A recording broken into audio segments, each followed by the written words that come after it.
কি হয়েছে আজকে এখানে? এই যে আধা ঘন্টার মতো আগে ওইখানে খুব বিশালভাবে আগুন লাগছে, ফটোচারীরা লাফাইয়া লাফাইয়া দৌড়িয়ে যাইতেছে, আমরাও মানুষকে কই আটকাইতেছি, গাড়িও স্পিডে আইতেছে, আগুন জ্বললে জ্বললে নিচে পড়তেছে। এইরকম অবস্থার মধ্যে একটা বড় একটা গরুও ওইখানে আইয়া ওই জায়গাটার মধ্যে ঢুকার চেষ্টা করতেছে, কিন্তু আমরা তো প্রাণের ভয়ে কারেন্টের আগুন ছুটতেছে, তো গরুটার এখানে রসাইতাম, আমরা খুব টেনশন করতেছি, অনেক কষ্ট করিয়া গরুটাকে আমরা মুভ করতে পারছি বাস দিয়া।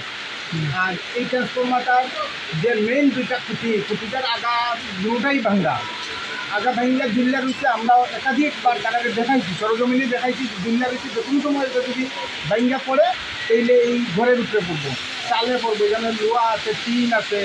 আর দোকান থেকে বা বাড়ির থেকে ট্রান্সফরমার ডিস্টেন্স মাত্র 2-2.5 মিটার।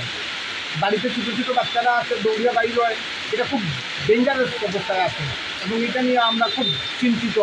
আমরা একাধিকবার অনেকবার বারংবার তাদের জানানোর পরেও এটার কোনো সুরাহা হয়েছে না। আজকে আইসেনি বিদ্যুৎ দপ্তর করবেন? আজকে আমরা বারবার ফোন করছি, ফোন করিয়া যখন তারা আমরা শুনছি কমসে কম লাইনটা কাটতে দেও, আগুনটা হোক, তো আমরা বারবার ফোন করার পরে লাইন কাটছে না দিকটা। এরপরে আমরা দুইজন এখান থেকে গেছে, দুজন গেছে, দীপু গেছে, অফিসে গেছে, বাইক লইয়া গিয়া চাইয়া তারা ধমকাইয়া লাইন কাটাইছে।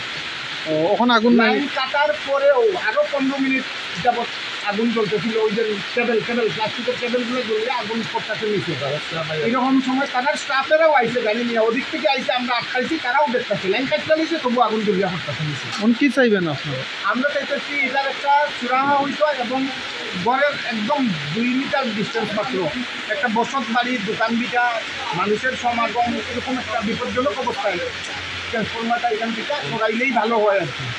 পাশাপাশি এখানে গভর্নমেন্ট জায়গা আছে, ওই জন্য এখানে একটা চেয়ার, এখানে যদি নেয় তাহলে সবেরই সুবিধা হয়।